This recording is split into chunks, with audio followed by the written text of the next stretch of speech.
Mr. President, I rise to speak in opposition to the bill before us. All too often, we very often applaud instinctively the concept of bipartisanship, but fail to actually evaluate the policies underlying bipartisan legislation and the effect that our policies may have on law-abiding Americans. Bipartisanship is a good thing. In fact, bipartisanship is an inevitability in any legislative body that contains multiple parties with significant representation. It certainly is an indispensable feature of this legislative body, as it's virtually impossible to pass any legislation with only the rarest of exceptions arising at most once or twice in a year, except through bipartisanship. The question isn't whether to achieve bipartisanship or whether it's good, but what policies are produced through the bipartisanship in question. And don't get me wrong, in this polarized climate, it's good when people of different political affiliations and different backgrounds representing different parts of our great country are able to come together and have productive conversations. These conversations occur with some regularity. In fact, they occur far more often than most people would assume based on depictions in the news and entertainment media in this country. It's also good when those conversations lead to legislation that's further refined on the Senate floor through robust debate and an amendment process, one that refines the legislation in question and makes sure that all viewpoints have been taken into account. But that's tragically not what happened with this legislation. No one except a small gang of senators and a few favored members of the news media, no one was allowed to view the legislation until Tuesday evening. Less than an hour later, less than an hour after it had been released to the public and released to us, the Senate was forced to vote on whether we should proceed to the legislation in question. Immediately after that vote, the majority leader filled the amendment tree and filed a cloture motion to end debate on the bill without a single hearing held or a single amendment having been debated or considered or even offered. In fact, it couldn't be offered because prior to that time there was nothing to amend. And now, less than 48 hours after we received the text of this legislation for the very first time, the Senate has voted to end debate, a debate that never really started. A debate that involved not a single amendment passed. No, not one single one. A debate in which there was not a single opportunity for members to offer improvements to the legislation. No, this small gang came together, it materialized, it put together a bill, it released the bill, and all of a sudden we were expected to vote on it, up or down, yes or no, no changes, no questions asked. Now, those of us who are not members of this particular gang were told essentially, too bad. We don't want your input. Your only option is to support this entire bill, warts and all, ambiguities and all, vagueness and all, without any changes. Or, on the other hand, you can oppose it, and you'll be accused of savagely not wanting to protect children from school shootings. That's not what our founding fathers envisioned for the United States Senate. It's not how they imagined it working. It's also not how it worked for hundreds of years. For more than 2 centuries, the United States Senate functioned in a way that had as its distinguishing characteristic those procedures that earned it the title of being the world's greatest deliberative body.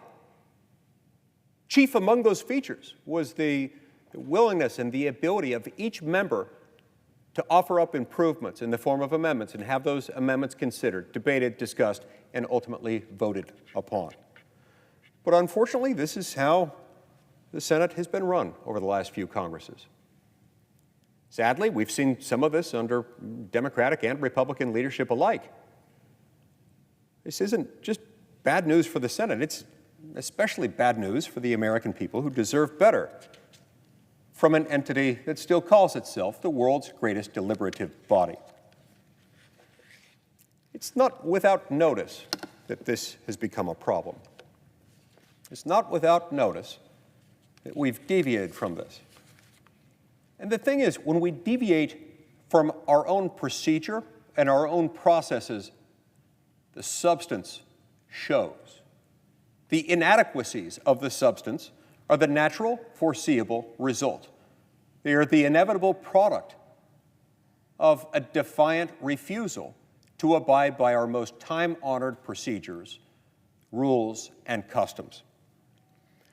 So, in this case, the substantive problems with this bill are pretty significant. Restrictions that it imposes on the Second Amendment rights of law-abiding Americans are significant. And those impositions come about in such a way that burdens the American people while doing little or nothing to address actual gun violence committed by prohibited persons in many of our largest cities.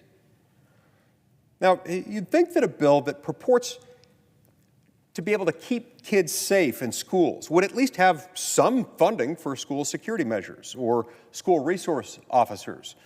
But if you thought that, you'd be wrong. Well, I'm very skeptical of federal intervention in education. If Congress is going to provide billions of dollars of mental health funding to schools and claim to keep kids safe, we should at least allow states to use some of their funding for security measures, like reinforced doors, school resource officers, or training programs for teachers who are allowed to concealed carry if they choose. This bill provides federal grant funding for state red flag laws without sufficient due process protections. This is a trick often used by Congress, increasingly so of late. Congress does this sometimes when it has no constitutional authority and sometimes when it lacks political will. Instead of passing the federal law at issue, the federal law that it wishes it could pass, Congress bribes the states with money to pass the laws that Congress wants, that Congress wishes Congress could pass, but for whatever reason can't or won't. This allows members of Congress to go to their home states and take credit for doing, quote unquote, something, even if that something does nothing to address the problem. That impulse to do something has been noticed. It's been noticed by Professor Robert Leiter of George Mason University and the Antonin Scalia Law School. He penned an op-ed in today's copy of the Wall Street Journal. And in that op-ed, he begins with the following words: "When mass shootings such as Uvalde happen, a rallying cry emerges for Congress to do something, anything, to prevent such tragedies in the future. On Tuesday, senators introduced the bipartisan Safer Communities Act, their effort to do something. But when your sole rallying cry is to do something, the thing you do may be worse than the status quo. The Bipartisan Safer Communities Act is a terrible bill, and in its current form, it ought to be defeated by a bipartisan political coalition of Congress." Close quote. Professor Leiter then goes on to explain why opposition to this legislation ought to be coming from the left and from the right. He explains in great detail why Democrats and Republicans, liberals and conservatives alike, sometimes for similar reasons, sometimes for different reasons, should be outraged, should be upset by this legislation. It offends people at every end of the political spectrum. I'll go more into some of those details in a moment from Professor Leiter.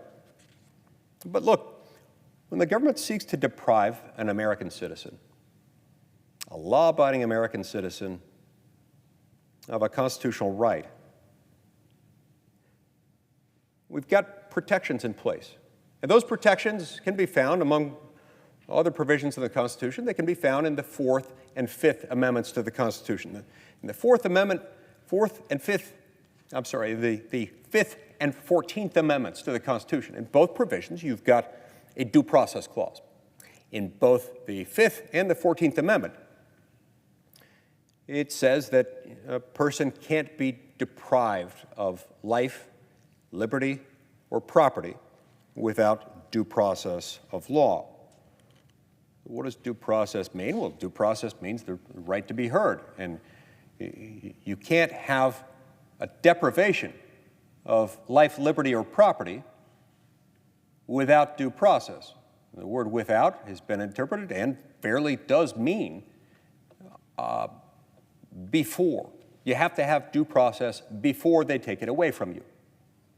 It means meaningful review at a meaningful time. It can't mean they can take away life, liberty, or property and then ask questions later. It doesn't mean they can take away life, liberty, and property and thereafter demand that the person from whom they took it return to litigate his or her right to exercise that thing that was taken.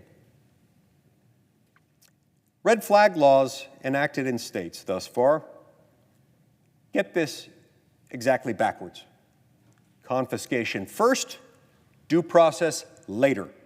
That's not how due process works. That's not what due process is. You can call that process, but it's not due process. Not for these purposes. It doesn't work. The confiscation before notice and a hearing, this model, this confiscation before notice and hearing model of red flag laws raises concerns of civil asset forfeiture when a person is forced to forfeit her firearm pursuant to a civil order without a hearing. This legislation places overly broad and undefined restrictions on Second Amendment rights, the Second Amendment rights of law-abiding American citizens, creating the risk that false allegations could and inevitably would lead to the deprivation of a constitutional right with no recourse afforded to address the harm suffered. Now, when you look at the legislation, there are pieces of the legislation that pay lip service to due process. While the legislation, you might say, draws near unto due process with its lips, its heart is far from it. When you read the fine print, the due process of which it refers is not due process at all. It's post-deprivation due process.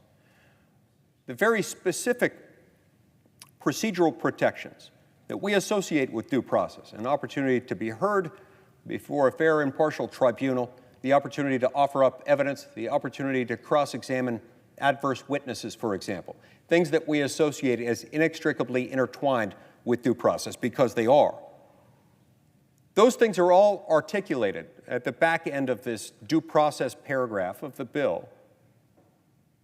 And it makes reference to the fact that that's the type of due process that, in the view of the bill, can, according to state law, be made either before or after the constitutional deprivation in question, depending on the dictates of the state law at issue. That's not due process. That's something else, and that creates a lot of problems. There are other problems with the legislation dealing with juveniles. Problems arising out of uncertainties that the legislation itself creates. Now, I want to be clear about something. I could certainly consider supporting a measure prohibiting certain older juveniles who have been convicted of crimes as adults, crimes that if they had been committed by an adult would have been deemed felonies, and on that basis deemed them prohibited persons. I could consider that. I mean, there are a lot of public policy questions surrounding that. And I think there are a lot of people on the left and on the right who would have concerns with opening that up, with saying we're going to allow, in fact, require juvenile records to be entered into the NICS system. Remember, the NICS system is a database that's used to identify prohibited persons, persons who are prohibited from buying or otherwise acquiring or even possessing firearms and ammunition, as defined by 18 U.S.C. Section 922G, or alternatively, persons to whom one may not lawfully sell or otherwise transfer firearms or ammunition, as defined by 18 U.S.C. Section 922D. Both 922D talks about those to whom you may not transfer a weapon, and 922G, those who may not acquire or possess a weapon. Both provisions have 9 paragraphs attached to them. In each instance, the 9 paragraphs are virtually identical. In other words, the universe of those who may not buy or possess weapons is essentially the same as those who may not be sold weapons, to whom you may not sell them. It's almost essential. In fact, the only distinction I can think of under existing law is that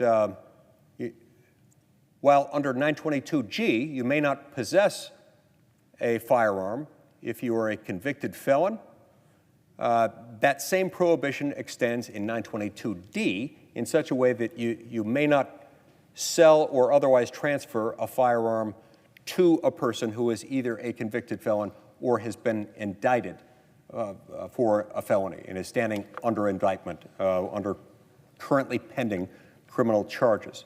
Other than that, as far as I can tell, 922D and 922G are coextensive. This legislation changes that a little bit, and it prohibits the transfer of a weapon under 922D to a person who, as a juvenile, stood convicted of a crime that would be a felony. Now, this creates all sorts of uncertainties in the law, because in many, if not most, states, juvenile proceedings, what we would consider juvenile criminal proceedings, are in fact not criminal proceedings. The defendant isn't entitled to a jury trial. And in the federal criminal system, a juvenile criminal defendant may not have a jury trial. Even if they want one, even if all the parties were to agree, they can't allow them. In many state systems, including the state system in my state, the state of Utah, juvenile criminal proceedings are not even criminal proceedings. They're civil proceedings, very often conducted under civil law procedures rather than criminal law procedures. So the same protections aren't in place. Again, I'm open to the idea of opening this up because I think there are some juveniles who commit some offenses, particularly in their later teenage years, that perhaps ought to be taken into account for purposes of 922D, such that you can't give them a gun, or under 922G, such that they may not possess a gun without committing a felony. I think we could have that debate and discussion. We should have that debate and discussion. That hasn't occurred here. Instead, what we've done is muddy the waters by creating a very significant difference between 922D and 922G, between those prohibited from being given a gun and those who are prohibited from possessing a gun. But we haven't defined it well, and it's not really clear what it is that we're doing or what it is that makes it fair, nor is it clear as I read the legislation, and again, it's been less than 48 hours since we've had access to it. It's about 80 pages long. This doesn't read like a fast-paced novel. It's full of cross-references. And even as someone, a former federal prosecutor, who's very familiar with these laws and prosecuted cases under them, even with that level of familiarity, it has taken me some time to get through it and understand what it means. And in fact, to this moment, it is difficult for me to ascertain exactly how far these changes go. It's not clear to me, for instance, which kinds of criminal records for juveniles will be added onto the NICS system. Remember, the NICS system is this database that identifies those prohibited from possessing firearms or being given firearms under 922G and 922D, respectively. It's a database that keeps track of those prohibited persons. It's not clear to me which types of juvenile records can be taken into account in those proceedings. This also allows for one can be a prohibited person under 922D and 922G if they have been adjudicated, and this is terribly awkward language, if they have been adjudicated as a mental defective or if they've been ordered institutionalized. No one really knows what that term means. It's a sloppy term. It's an offensive term to many. And it's full of uncertainty. We've compounded the uncertainty by now saying that mental health records of older teenagers, those between 16 and 18, will now be uploaded onto the NICS system, such that certain mental health crises one experiences as an older teenager could result in an older teenager later in life being unable to possess a firearm without committing a felony. That raises some concerns, or at least those drafting the bill would probably interpret it differently to say they may possess one in some cases, but not necessarily be someone to whom a gun can lawfully be sold or otherwise transferred. That also raises additional questions. 922D and 922G are currently nearly identical, except in the rare exception that I noted just a moment ago. And yet we've had no conversations about these. We've had no conversations about what this does for juvenile criminal justice, about what this does to the rights of individuals who, as juveniles, may not fully understand the ramifications of the criminal proceedings against them or of decisions regarding their mental health at the time those decisions are made, and that might affect them later in life, including after they've become adults. My point is not to say that these things don't matter. They do. And I think there are a lot of these people who probably shouldn't have guns and should be prohibited persons, but we need to know what we're doing. We need to agree on what's actually happening, because right now we take some areas of the law that are already fraught with some uncertainty, and we're magnifying that uncertainty manyfold. I think that's dangerous. And I think it's dangerous in a way that both Democrats and Republicans ought to find offensive, sometimes for the same reasons, sometimes for entirely different reasons. My point is this: there's no reason why legislation like this it's got some good provisions in it. There's no reason why this couldn't be amended in such a way that it would allow more members of this body to vote for it or vote against it, depending on what it looked like at the end of the day. But the way it's written, it's got a lot of problems with it. You've got the due process problem that I mentioned with the red flag laws. That's their distinguishing characteristic, is a due process problem. You've got the juvenile records problem that I mentioned just a moment ago. It's not fair to people to leave them in that state of uncertainty, especially juveniles. And so that ought to be a concern to all of us. Perhaps we might get to the place where these provisions do just what the proponents of the bill say that it does. But in this instance, as in so many other areas, the best way to get there is to go through the normal deliberative process, the process that long defined this institution as the world's greatest deliberative body, which includes a full opportunity to present and vote on amendments, and to hear concerns and objections raised by members of this body, some of whom have experience with the statutory framework in question and can offer insights as to what might have been overlooked. Now, look, I speak here of my colleagues who are part of this effort. I speak with great respect toward them and admiration for the fact that I think they're motivated by and large by a desire to help people. I don't think any member of this body wakes up every day and says, I want to make America less safe or I want to make America less fair. I don't think that's what's going on. But I do think we delude ourselves, we sell ourselves short, and we harm our constituents when we pretend that it's okay to pull the functional equivalent, the legislative equivalent, of running through a congested intersection with our eyes closed and think that that's not going to cause problems. That is exactly what we're doing here. This is the legislative equivalent of driving with your eyes closed through a busy intersection. And we're making some really big mistakes here. And a lot of these are mistakes that could be fixed with relative ease. Now, we'll never know. We'll never know what might have happened. It may be that this could have been something that, had we gone through the whole amendment process, could have been supported by nearly all or even all members of this body. But we'll never know that now. We'll never have that opportunity. Instead, we're going to push through this rush piece of legislation that I'm convinced no one had read in its entirety prior to its release, and essentially no one was familiar with by the time we started voting on it. And then we were told no opportunity to make it better. If you notice a problem with it, and I've noticed several, we really don't care to hear about it.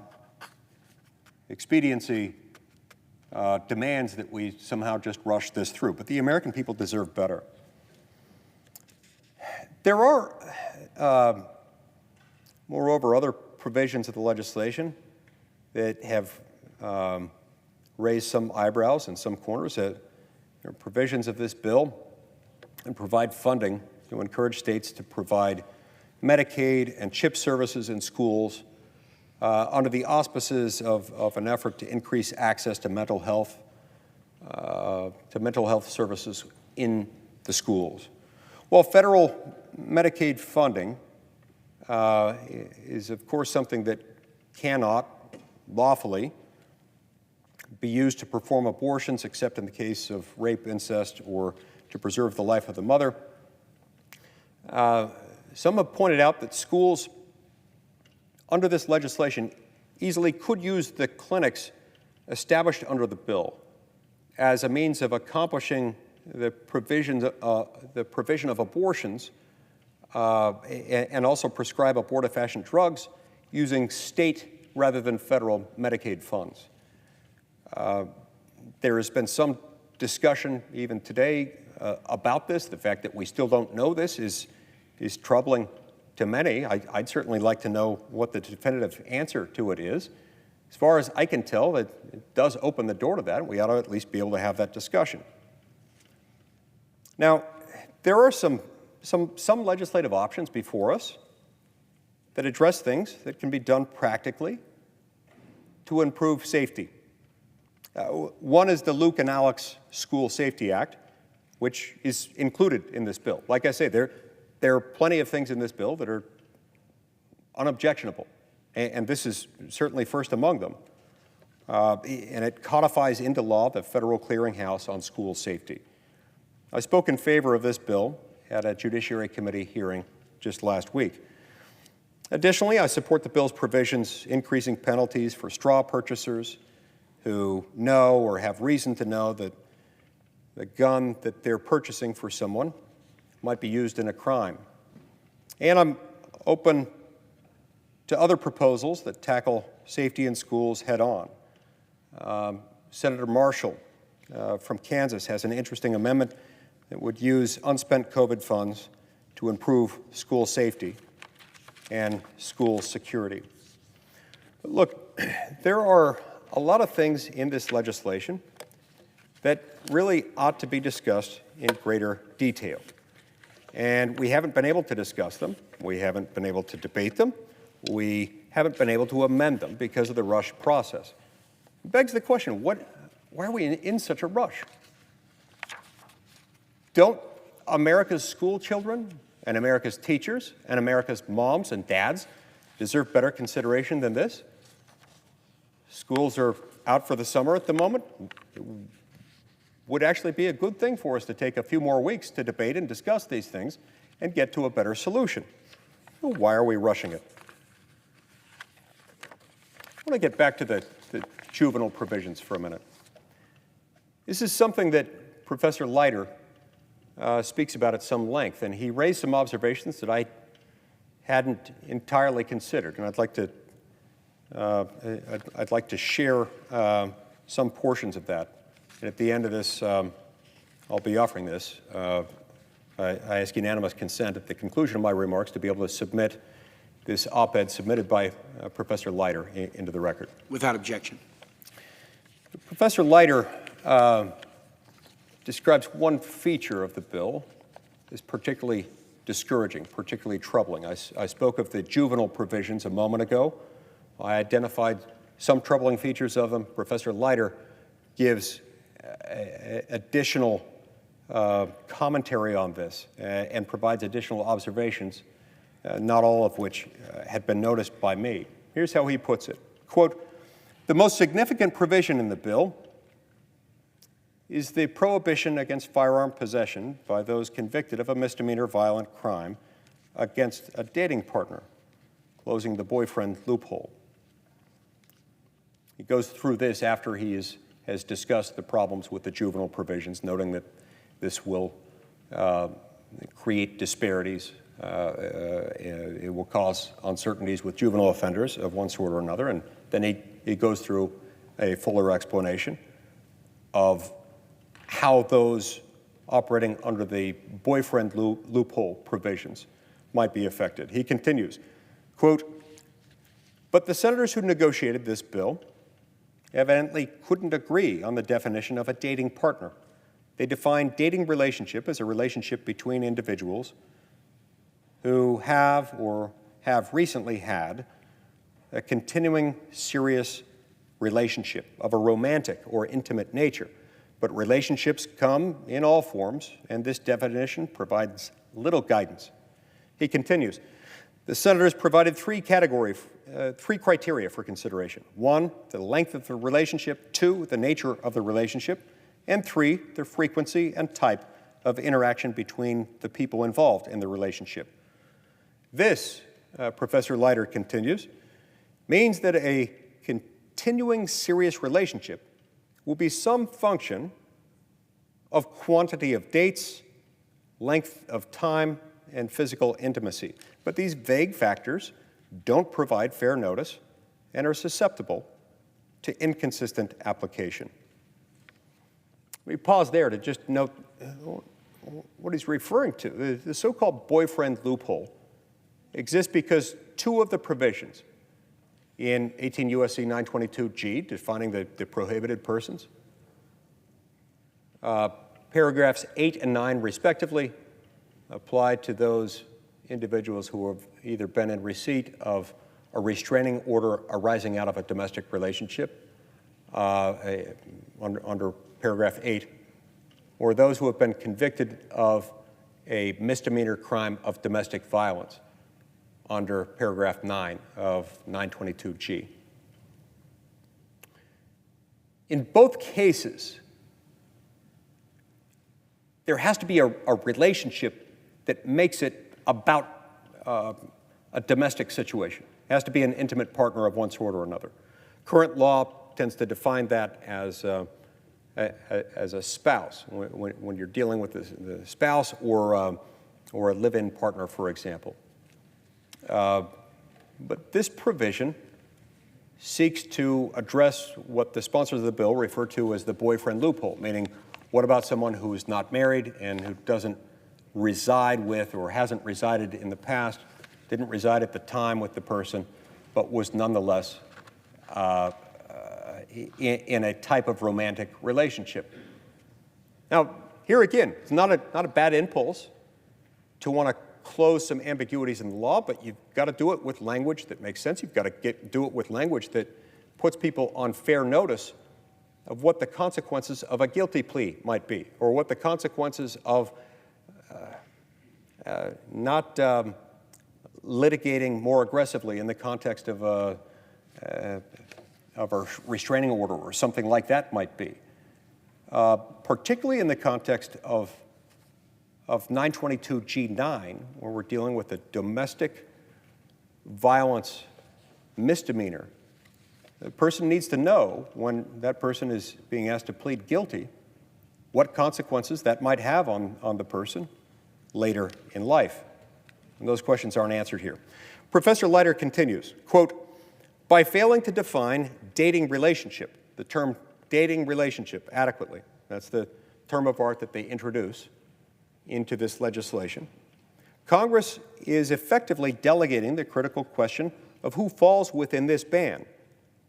To whom it is delegating the hard details remains to be determined. Perhaps it will be to the Bureau of Alcohol, Tobacco, Firearms, and Explosives, which has regulatory authority over firearms. Or the courts may decide as they resolve cases. Either way, Congress has yet again handed off its responsibility for defining crimes to unelected bureaucrats and judges. Then he continues, quote, until a specific definition exists, it is unclear how the federal government will implement this prohibition.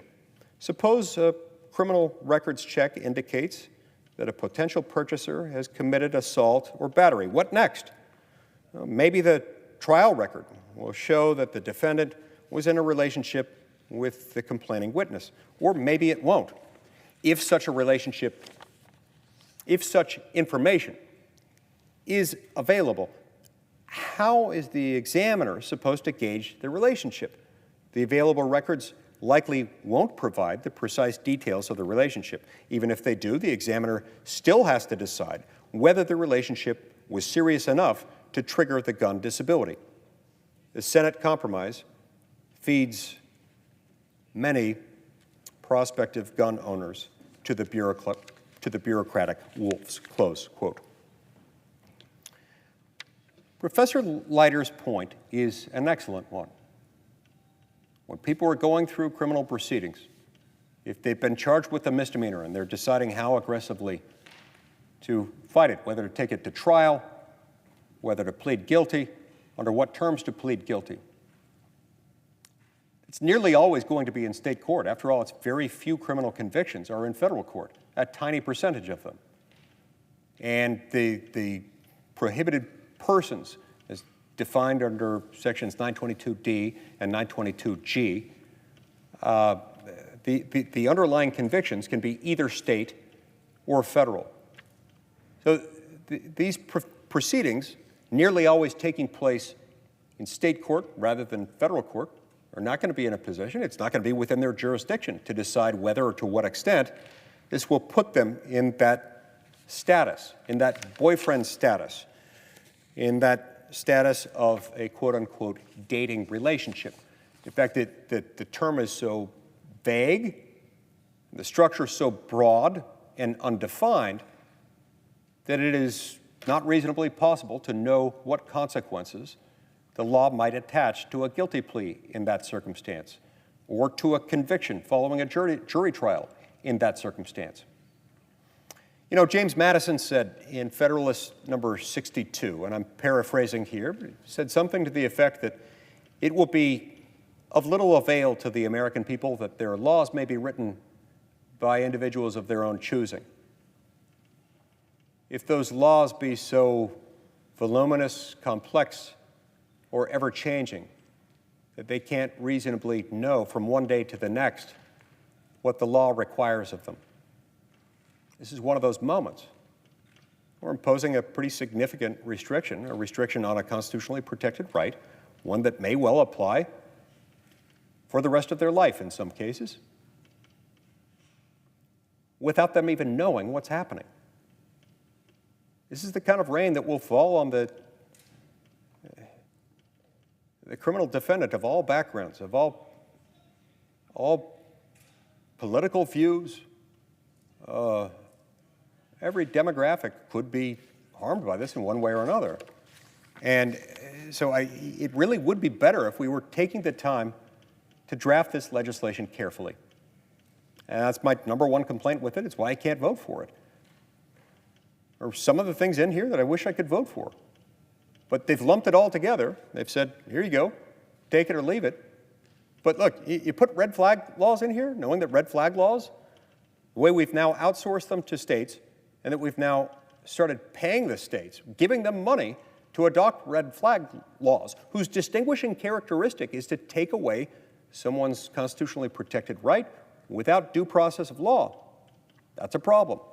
And when you add to that complexity by adding uncertainty about the juvenile records problem that I identified, which ought to be concerning to many liberals as well as many conservatives, and when you add to that by coming up with this vague, broad definition of dating relationship that has huge consequences with no reasonable ability to understand and ascertain how certain court proceedings might affect someone's rights, perhaps for the rest of their life, that's a problem.